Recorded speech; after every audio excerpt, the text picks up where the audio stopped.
y estamos en la parte inicial. Vamos a estar tratando algunos con respecto, en primer lugar, con respecto a qué es el diezmo y en segundo lugar, cuándo Dios lo demanda. eh, y en tercer lugar, para quiénes eran los diezmos. En tercer lugar, para quiénes eran los diezmos. Y también en cuarto lugar, qué promesas hay para los diezmadores. En quinto lugar, estaremos hablando con respecto al diezmo en el Nuevo Testamento. Y parte final, cómo debo dar. Cómo debo dar. Esos 6 puntos estaremos tratándolos en 2 clases. Así que con la ayuda del Señor, hoy día vamos a tratar si Dios lo permite, hasta el punto 4. Quisiéramos estar ahí hoy día tratando este tema. ¿Qué es el diezmo? Es una pregunta, por cierto, que la mayor parte lo sabe. Y podemos decir que es la 10ª parte de las entradas o también de las ganancias netas. ¿Por qué 2 cosas? Hay entradas porque yo tengo un sueldo o una pensión que es fijo. Y no tengo problema en eso. Pero en cuanto a las ganancias, hay emprendedores, hay personas que tienen su emprendimiento, su empresa, en fin, y ellos apartan el diezmo de las ganancias que les genera la empresa que están dirigiendo. Entonces, de las entradas o de las ganancias se aparta la 10ª parte para dedicar a Dios con fines religiosos, por cierto, porque es para la iglesia, es para la obra del Señor, es para el crecimiento, el avance de la obra del Señor. Y como también lo damos como una expresión de adoración a Dios, en reconocimiento de su soberanía y su grandeza, en reconocimiento de que Él es el dador de todas las cosas. Entonces, en adoración entregamos nuestros diezmos, lo apartamos para Dios.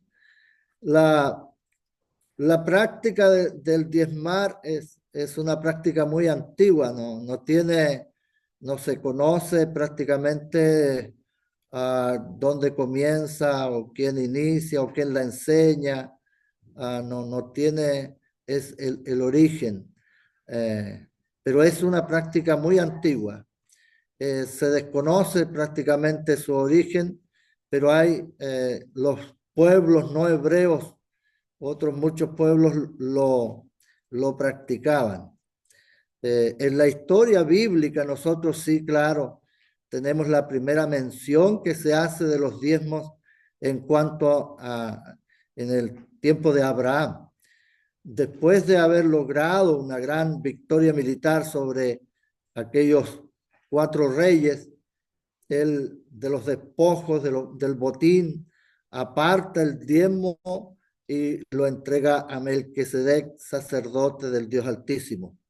Esa es la primera mención del diezmo. No, no tenemos, no hay antecedentes al respecto de otra mención anterior. Esa es la primera mención en la parte bíblica. En Génesis 14, 18, 19 y 20, ahí vamos a leer. Si hay alguien amable y que quisiera compartir también la lectura, podemos compartir con la ayuda del Señor. Que Dios les bendiga mucho.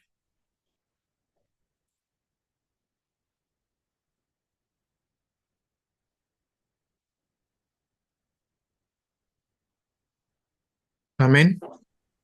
Gracias. Amén. Sí, amén. Dice, entonces Melquisedec, rey de Salem y sacerdote de Dios Altísimo, sacó pan y vino, le bendijo diciendo, bendito sea Abraham del Dios Altísimo, creador de los cielos y de la tierra. Y bendito sea el Dios Altísimo que entregó tus enemigos en tu mano y le dio a Abraham los diezmos de todo. Amén. Muchas gracias, estimado hermano. Aquí vemos la primera mención y cómo te ve ah, eh, algunas cualidades muy tremendas y resaltantes en este texto, ¿no? Una es de la forma en que Abraham dedica esto y cómo el sacerdote también en reacción de parte de Dios bendice al que trae los diezmos. Entonces aquí vemos dos cosas importantes. El sacerdote de Dios eh, sacó pan y vino, dice. Y bendijo a Abraham, bendice a Abraham. Hay una bendición de parte del sacerdote de Dios. Ah, y ciertamente un reconocimiento en ello porque dice a Abraham del Dios Altísimo, bendito Abraham del Dios Altísimo, creador del cielo y de la tierra. Es una exaltación a Dios, reconocimiento del Dios Altísimo. Bendito sea el Dios Altísimo que entregó tus enemigos en tus manos. Entregó tus enemigos en tus manos. Entonces, y Abraham, en reconocimiento a la grandeza de Dios, en reconocimiento de que Dios estaba con él, reconocimiento y agradecimiento a la victoria que Dios había dado, Abraham de todo el botín de guerra, ¿no? Él aparta el 10% y lo entrega al sacerdote de Dios. Entonces, aquí hay una gratitud, una expresión de adoración, de reconocer al Dios creador, de parte de Abraham y de parte del sacerdote de bendecir aquel que está entregando el diezmo, ¿no? Hay una bendición tremenda de Dios para Abraham. Entonces, no se dice quién puede haber instruido, haber enseñado a Abraham a hacer esta acción de diezmar.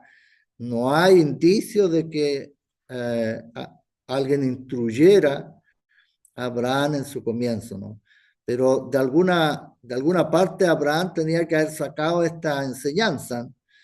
Eh, Tal vez podríamos nosotros decir que los ejemplos del pasado, del tiempo pasado, que hubieron, claro que sí, por parte de Dios, ordenanzas con respecto a la ofrenda que ofrece Abel. Hay ofrendas de sacrificios, hay en Génesis 4:4, y hay esos indicios de que hubieron ofrendas a Dios, y por generaciones se traspasa esta enseñanza. Y muchos, por cierto, la aplicaban en ese tiempo. Pero ahí Abraham, con respecto específicamente al diezmo, no hay una enseñanza con respecto a eso, sino que hay indicios de que otros pueblos lo hacían también anteriormente. Entonces, entendido de que esta era una manera apropiada de traer a Dios, de reconocer la soberanía de Dios sobre todas las cosas, como dueño de todas las cosas, Abraham lo hace con gratitud a Dios, y el sacerdote, en este caso, que representa a Dios, trae la bendición sobre Abraham.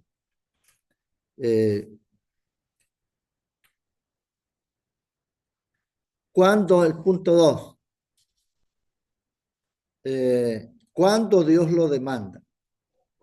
¿Cuándo? ¿En qué tiempo Dios lo demanda? Es en el sistema mosaico, es en el tiempo de Moisés, que recibe allí entonces la orden en cuanto a diezmar. Sin embargo, eh, ahí en ese, sin duda, Dios demanda de todo el pueblo el diezmo, de todo el pueblo, y no el diezmo de una parte, sino el diezmo de todo, el diezmo de todo, de todas las cosas. No solo de dinero, de cereales o de vacas, sino de todo, de todo, de todo. aunque no se anuncian tal vez castigo, no hay indicio de castigo por no dar el diezmo, pero sí hay promesas de bendición por aquellos que los dan, por aquellos que entregan el diezmo a Dios. Para ellos hay bendición. Para quien no da el diezmo no hay ningún indicio de que Dios les castigue, ¿no? O tal vez no van a perder la salvación, seguro que no se van al infierno, pero sí hay promesas, escuche bien, y hay promesas para aquellos que lo dan. Hay grandes promesas. Así que en Levítico podemos ahí corroborarnos para cuando Dios lo demanda. El Levíticos 27:30, Levíticos capítulo 27, el versículo 30. ¿Alguien puede colaborar con la lectura?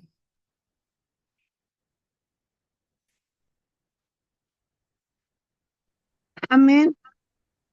Gracias. Levítico 27:30 dice así, y el diezmo de la tierra, así de la simiente de la tierra como del fruto de los árboles de Jehová es cosa dedicada a Jehová. Amén. Es cosa Amén. dedicada, consagrada a Jehová. Todo aquello es consagrado. Habla del diezmo de la tierra, de los frutos de los árboles. Entonces, no solamente de algunas cosas que son dinero, sino que también de todo se puede diezmar. Es lo que menciona ahí, ¿no? En el verso 30. Pero, ¿qué sucede si nosotros podemos, si sustraemos, si no estamos dando el diezmo completo y decimos, voy a necesitar y voy a restar un poquito y después lo doy? ¿Qué sucede ahí? En el mismo verso del 31, mi amada hermana que estaba leyendo el verso 30, el 31, por favor.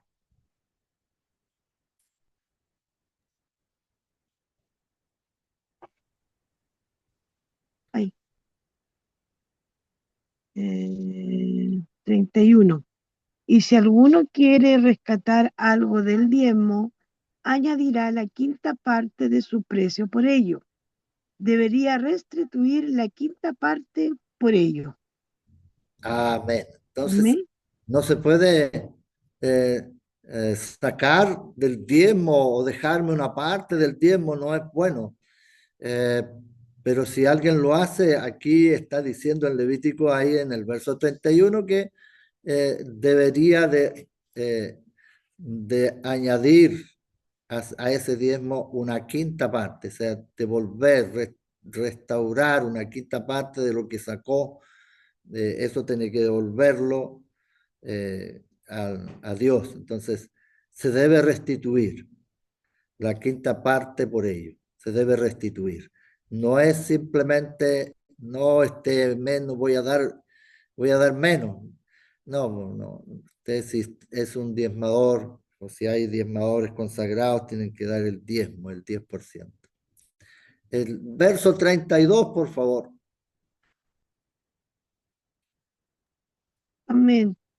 Y, y todo diezmo de vacas o de ovejas, de todo lo que pasa bajo la vara, el diezmo será consagrado a Jehová. Amén.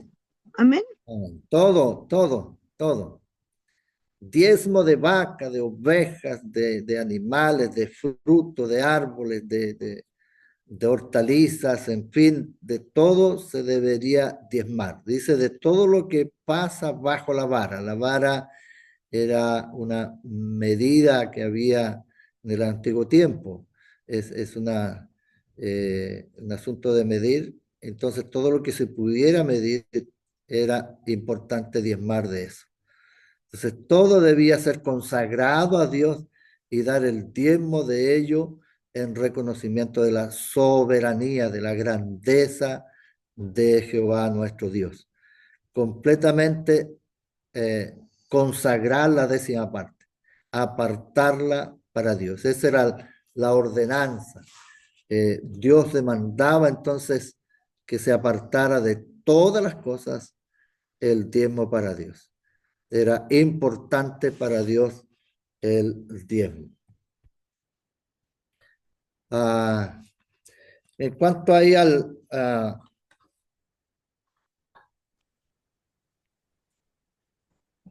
¿para quiénes?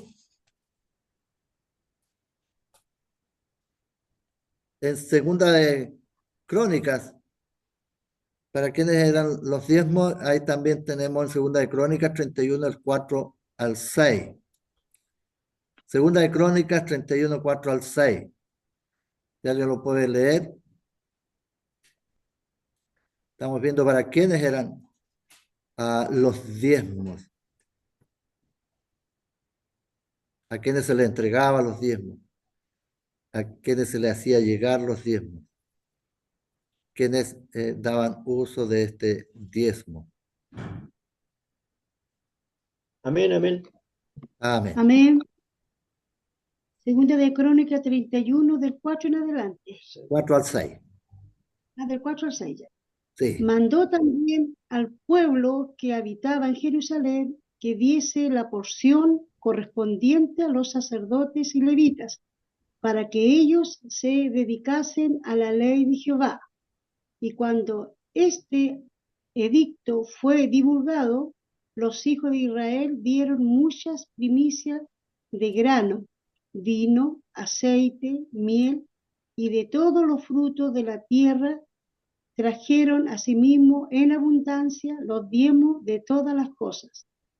También los hijos de Israel y de Judá, que habitaban en las ciudades de Judá, dieron del mismo modo los diezmos de las vacas y de las ovejas, y trajeron los diezmos de los santificados, de las cosas que habían prometido a Jehová su Dios, y los depositaron en montones. Amén. Qué bien. Mire cómo aquí tenemos algo tan especial. ¿Para quién eran ahí las porciones que se enviaban directamente? Eran para los sacerdotes y levitas, dice ahí, para que ellos se dedicaran exclusivamente al servicio de Dios, a la ley de Dios, hicieran su trabajo delante de Dios. Entonces, las porciones que necesitaban de alimentación deberían de estar siempre dispuestos para ellos, para que ellos se dedicaran en forma tan exclusiva de poder estar al servicio de Dios. Entonces, aquí encontramos que cuando hubo una orden, que se divulgó esa orden por todo el pueblo de Israel, comenzaron a llegar de todos lados las primicias, el vino, la miel, el aceite, los frutos, y de todas partes trajeron, y la abundancia de todos los diezmos, de todas las cosas, llegaron al templo, de tal forma que habían montones que estaban ahí acumuladas en el templo. Ahora, si usted puede seguir leyendo esto, se imagina, había una abundancia que estaba llegando al templo, una abundancia. Y esta lectura, si usted sigue del verso 7 para adelante, ahí dice, en el mes tercero, en el mes tercero,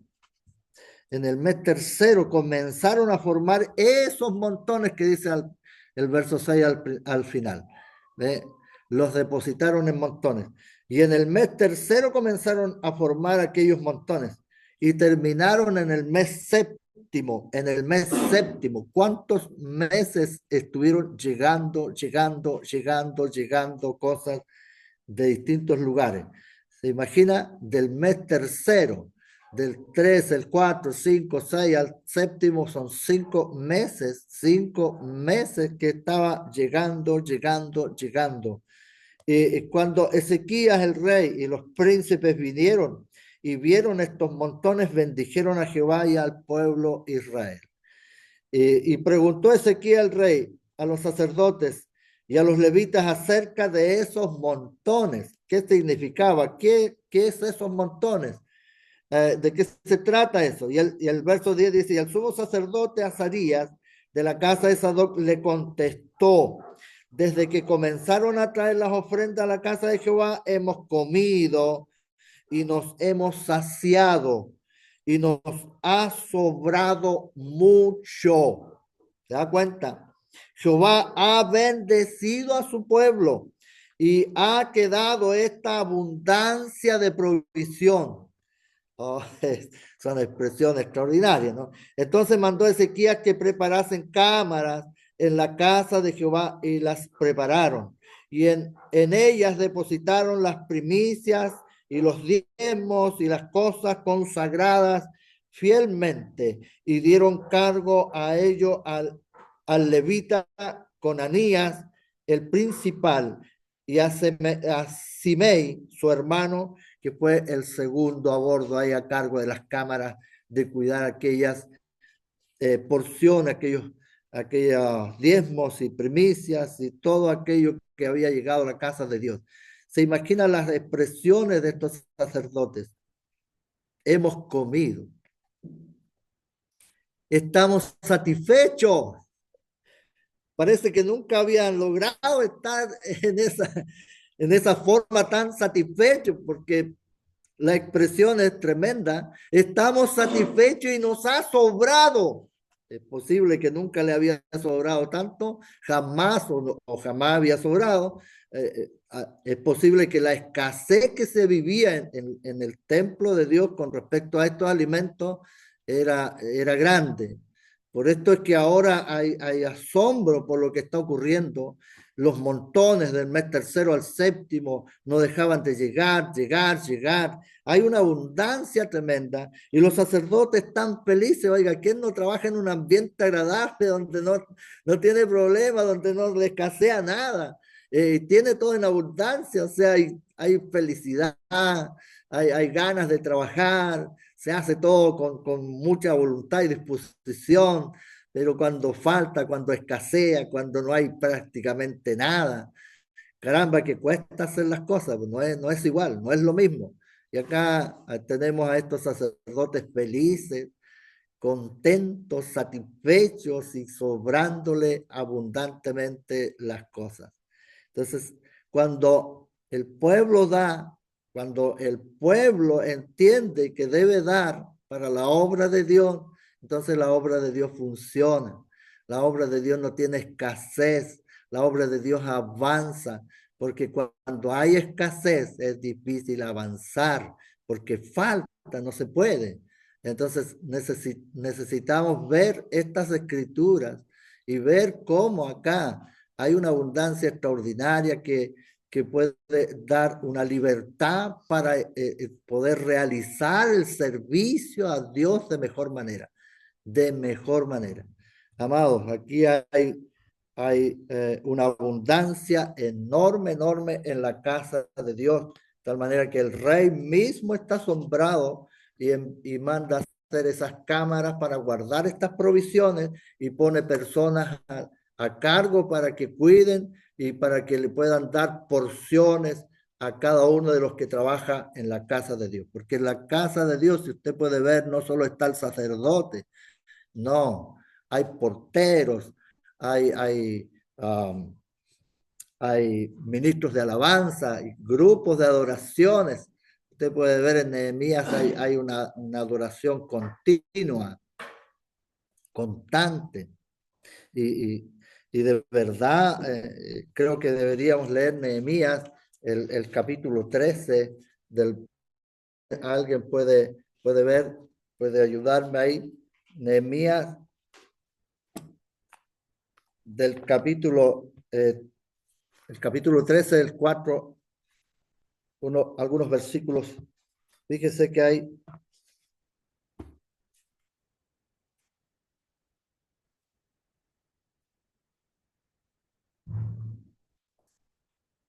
hay muchos versículos, a lo mejor vamos a demorar mucho, pero mire, la historia es la siguiente. Ahí está, aparece el sacerdote, hay un sacerdote que es Eliasib. Y él es como jefe de las cámaras que están ahí hechas, donde están los depósitos de todos los diezmos, alimentos, las primicias y todas las ofrendas que llegan. El sacerdote está como el encargado, el jefe máximo ahí de todo.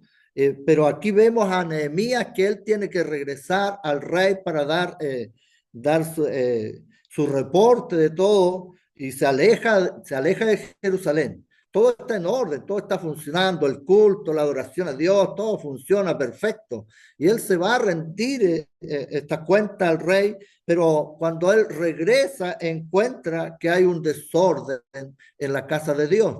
Y este desorden trae escasez. El desorden trae escasez.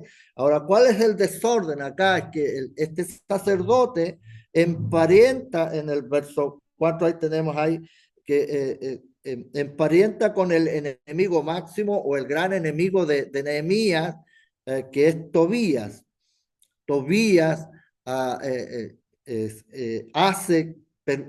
pide que se le haga una cámara en el templo y el sacerdote le hace esta cámara. Ahora, pueden ustedes pensar que para dónde iban las cosas, los diezmos, las primicias que habían en las cámaras del templo. Por cierto, pasaban directo a la cámara de Tobías, que se estaba aprovechando de estas cosas, ¿no? Claramente. Y por esto escasea la porción. ¿Para quiénes? ¿Para quiénes escasea la porción? En el verso 5, y le había hecho una cámara en la cual guardaban antes las ofrendas, el incienso, los utensilios, el diezmo, el grano, el vino, el aceite, que estaba mandado dar a los levitas, a los cantores y a los porteros, y la ofrenda de los sacerdotes. Entonces, para ellos era esto, pero esto escaseó en las cámaras habitualmente o normales que habían y por cierto, Tobías se estaba aprovechando de esto. Ahora, ¿qué pasa? Que porque esto escasea, el sacerdote, los levitas, los porteros, los cantores, que por grupo no eran pocos los cantores que habían en el templo, era un gran número de cantores, porque cantaban y adoraban a Dios por turnos, por sus turnos. Y ellos se retiraban a descansar, otros entraban a adorar, y ellos se iban a descansar a las cámaras, por cierto, y se alimentaban. Pero como no había alimento, no se iban a morir de hambre. Entonces se fueron todos para la casa, porque no había nadie ahí, no había alimento, no había nada en las cámaras donde habitualmente había abundancia. En el verso 10 que estamos leyendo en Nehemías 13 dice, encontré asimismo que las porciones para los levitas no les habían sido dadas y que los levitas y cantores que hacían el servicio habían huido cada uno a su heredad. Por cierto, abandonaron la casa de Dios, dejaron de lado su trabajo, su servicio, porque ya, ¿quién va a trabajar si no tiene comida, no tiene nada, no tiene alimento? ¿Quién se va a morir de hambre? ¿Quién va a estar dispuesto a estar ahí y que no le den nada? Entonces, por eso mejor se fueron todas a sus casas para comer algo y no morirse de hambre en el templo. Entonces se da cuenta, faltó aquí la provisión del pueblo de Dios, y el pueblo de Dios, por cierto, que aprieta la mano, disminuye porque ve que aquí hay un problema, hay su provisión que está llegando está pasando para otro lado, para otro lugar. Nehemías tiene que poner todo el orden sacar la cámara de Tobías, sacar los utensilios, echar para afuera todo aquello, limpiar aquello y volver nuevamente a restaurar el diezmo, las ofrendas, las primicias, y todo comienza a llegar y a normalizarse. El culto se normaliza, toda la actividad se normaliza en el templo, la adoración a Dios, porque comienza nuevamente a llegar del pueblo los diezmos y todo aquello que está estipulado para estar al servicio de Dios, los levitas que son hombres que están al 100% al servicio de Dios. Entonces aquí vemos un caso muy terrible. Anteriormente leímos acá, ¿no?, que que había una abundancia. El sacerdote decía, por fin hemos comido, estamos satisfechos, nos ha sobrado mucho.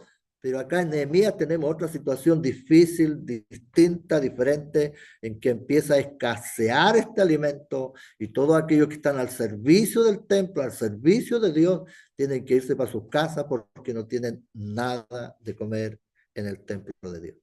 Entonces se da cuenta las dos cosas muy, muy diferentes, ¿no? Muy diferentes. Los diezmos son de Dios, pero hay que entregarlos a Dios de verdad. No se puede quedar uno con aquello que es de Dios. Amén.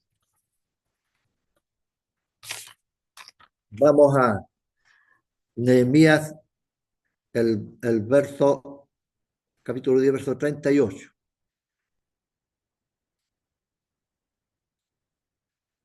El verso 38. Aquí pasamos a otra cosa, también del diezmo, por cierto, pero diezmo de los diezmos.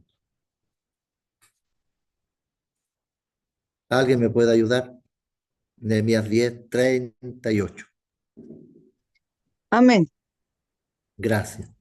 amén. Dice, al momento de hacer la entrega a los levitas, un sacerdote descendiente de Aarón debería estar presente y los levitas a su vez llevarían a los almacenes del templo la 10ª parte de esa 10ª parte recibida. Muy bien. A la casa de Dios. Entonces los levitas, por cierto, recibían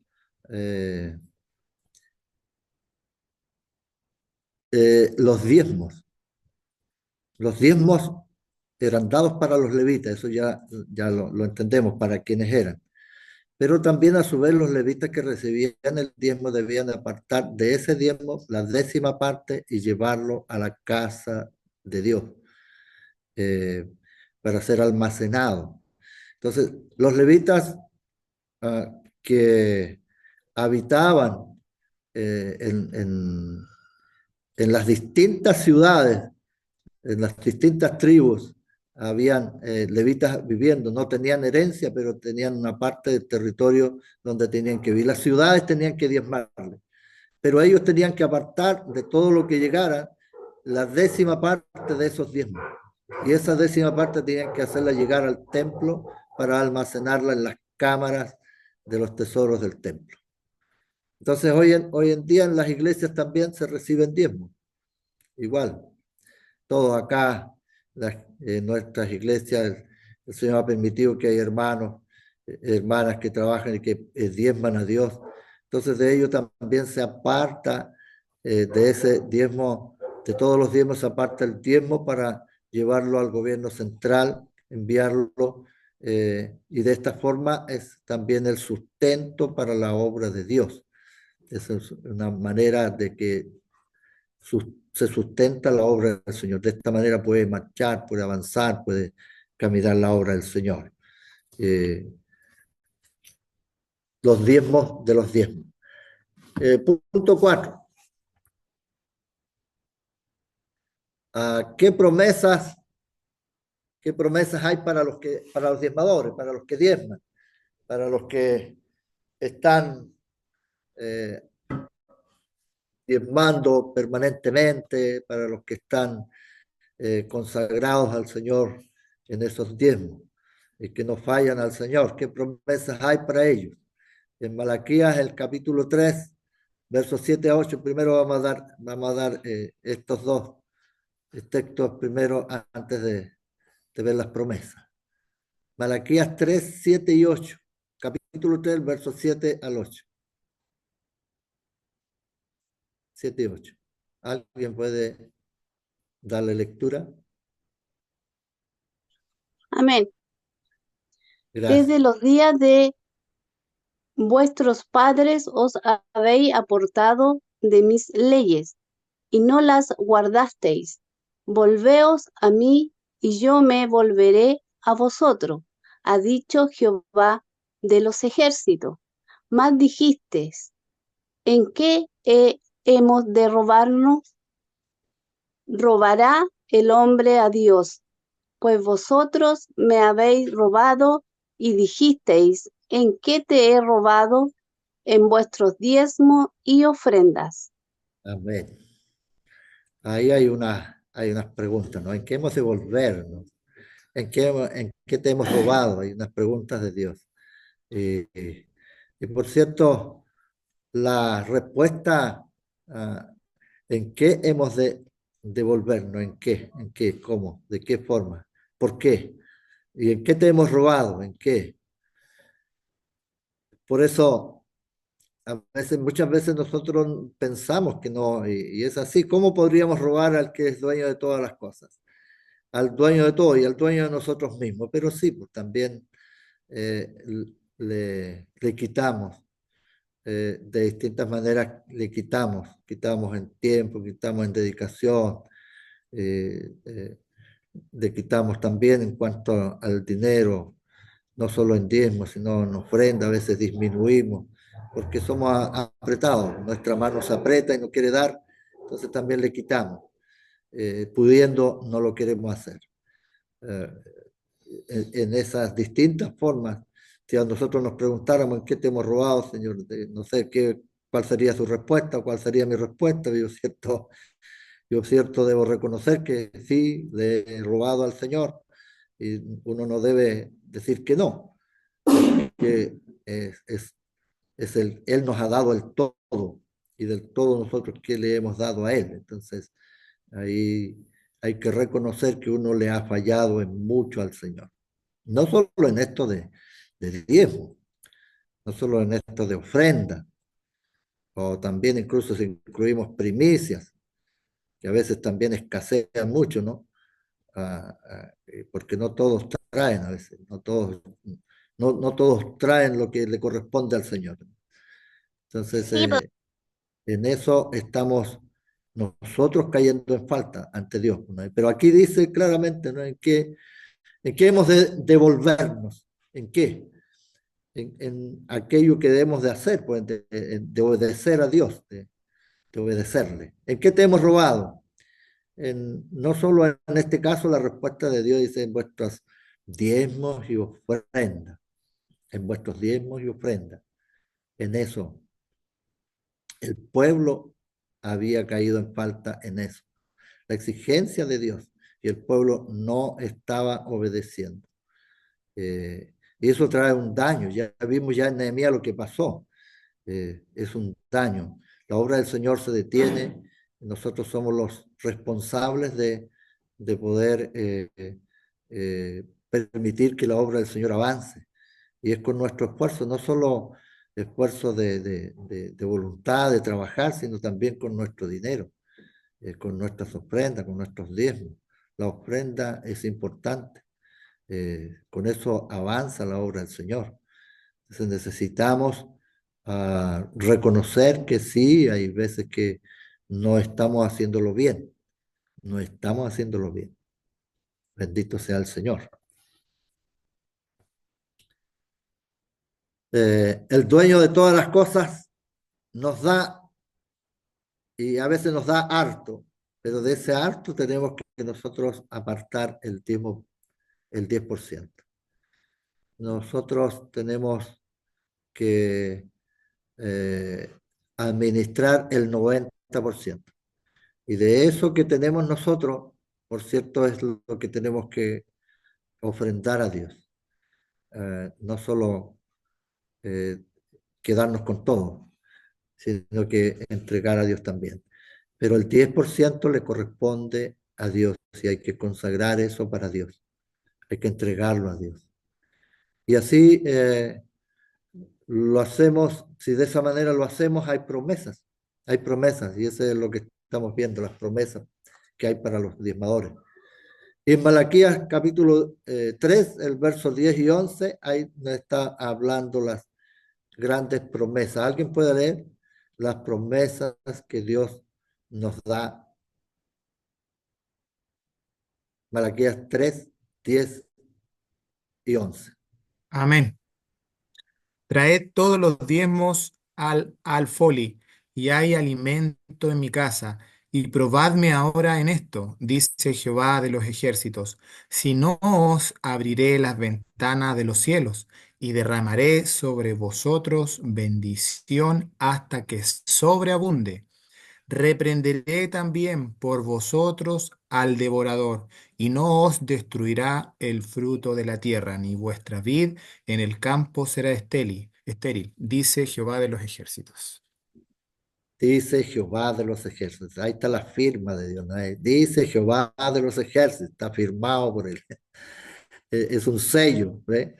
Es un sello ahí. Dice Jehová de los ejércitos.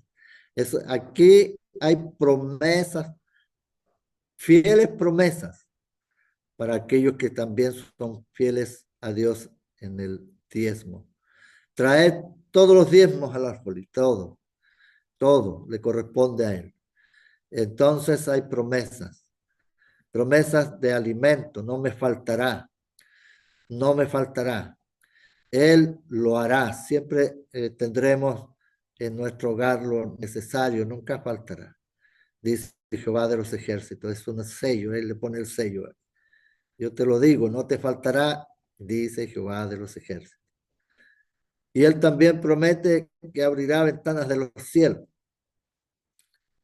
Entonces habrá abundancia, derramará abundancia de bendición y va a sobreabundar.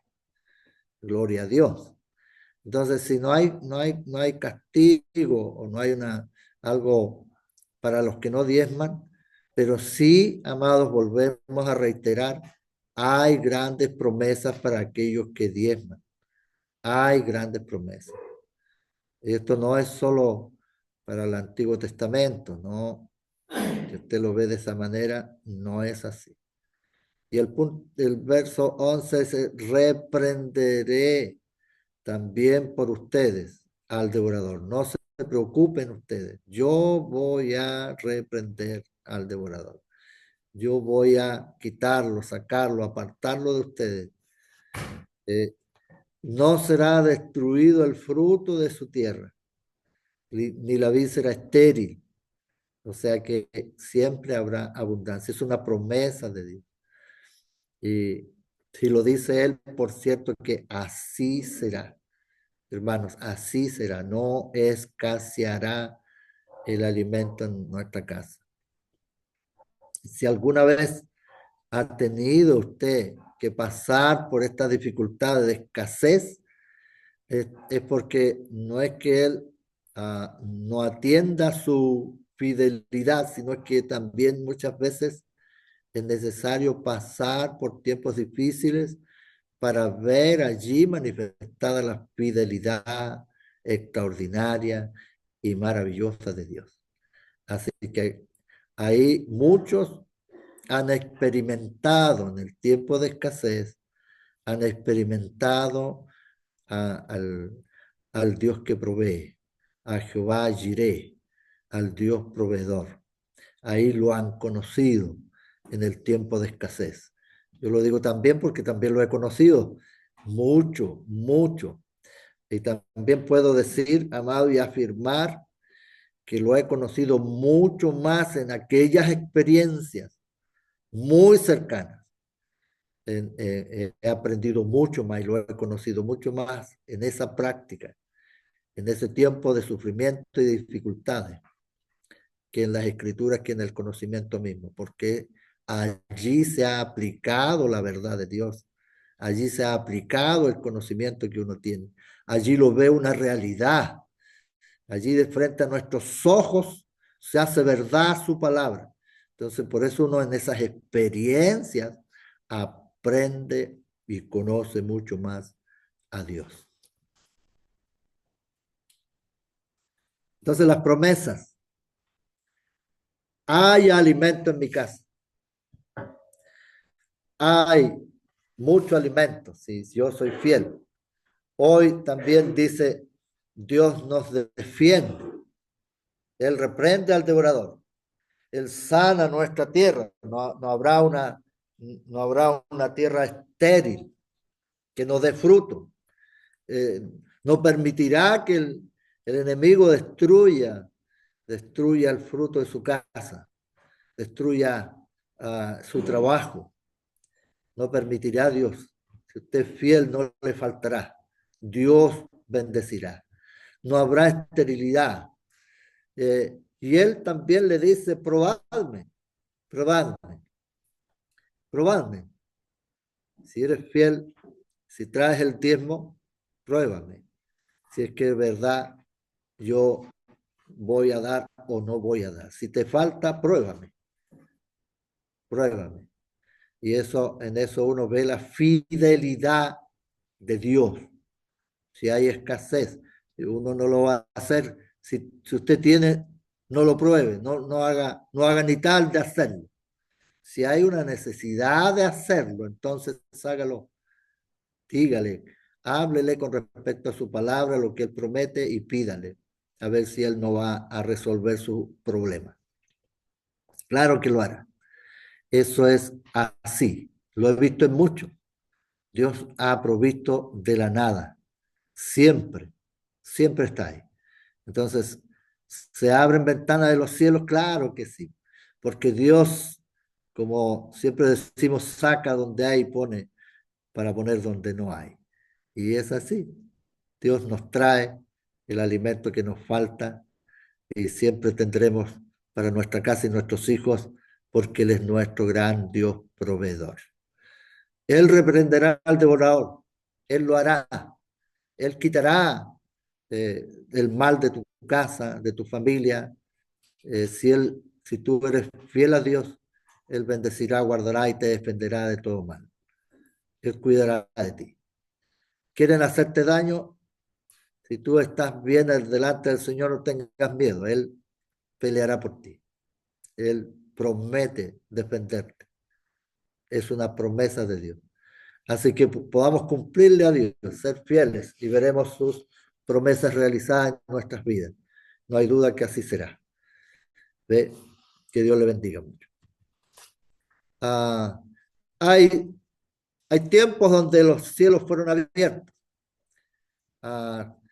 Punto 1, podemos ver ahí que cuando Cristo se bautiza, Juan el Bautista, ¿no es cierto?, lo bautiza al Señor y dice que los cielos se abren, desciende el Espíritu Santo y viene sobre la persona de Jesucristo y la voz del Padre que dice, este es mi Hijo amado, el cual me complazco a él oír. Entonces ahí se abren los cielos cuando Jesucristo fue bautizado en las aguas por Juan el Bautista. También cuando Esteban, este gran mártir de la fe, es apedreado, lapidado, porque los demás creen que es digno de muerte. Pero este varón de Dios, cuando está ahí siendo muerto, apedreado terriblemente ahí, castigado por aquellos hombres, entonces dice que eleva su vista al cielo y ve los cielos abiertos. Si este mártir, entregando su vida a Dios, ve los cielos abiertos y ve al Hijo de Dios a la diestra del trono de Dios. Entonces, qué extraordinario. Entonces, hombres de fe que nunca doblegaron su fe ante ninguna adversidad, vieron los cielos abiertos. Aquí tenemos a este gran hombre, siervo del Señor, un mártir de la fe, Esteban, entregando su vida y viendo los cielos abiertos para la gloria del Señor. Mire, qué bendición. Pero también Malaquías nos muestra algo importante. Cuando hay un diezmador, cuando los diezmadores son fieles, hay ventanas en los cielos que se abren para ellos.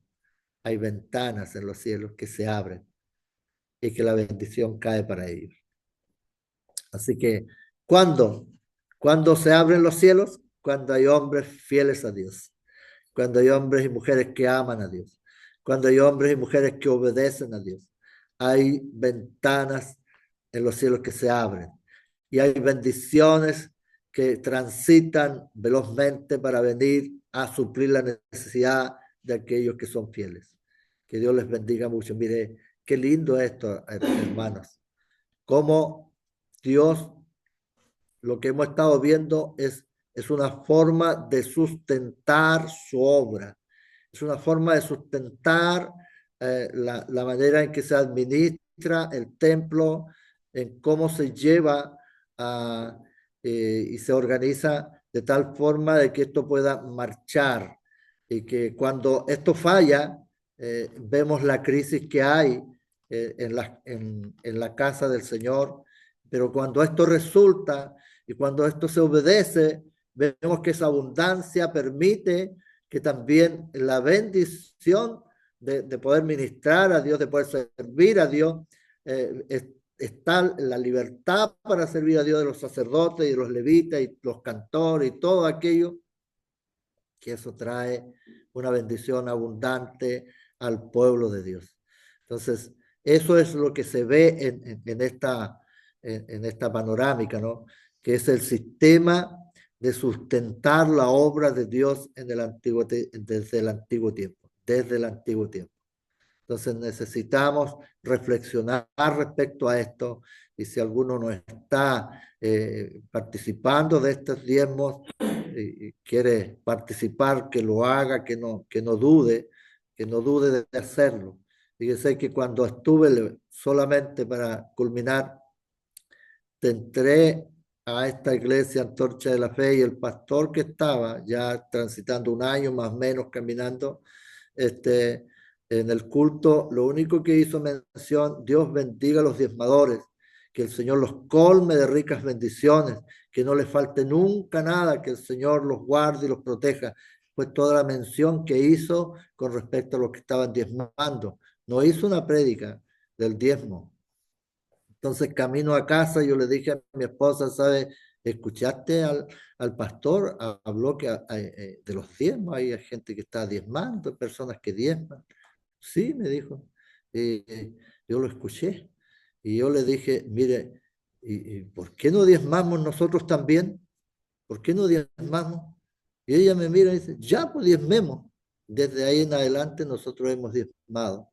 No necesitamos una cátedra, no necesitamos una predicación del diezmo, no necesitamos absolutamente nada, simplemente creer que había bendición de Dios en el diezmar. Solo eso lo creímos hasta el día de hoy, con la ayuda del Señor. No crea usted en aquellos que le dicen que el diezmo no es para ahora, que el diezmo, no. El sistema que Dios creó para el sustento de su obra es vigente ayer, hoy y siempre. Que Dios le bendiga grandemente.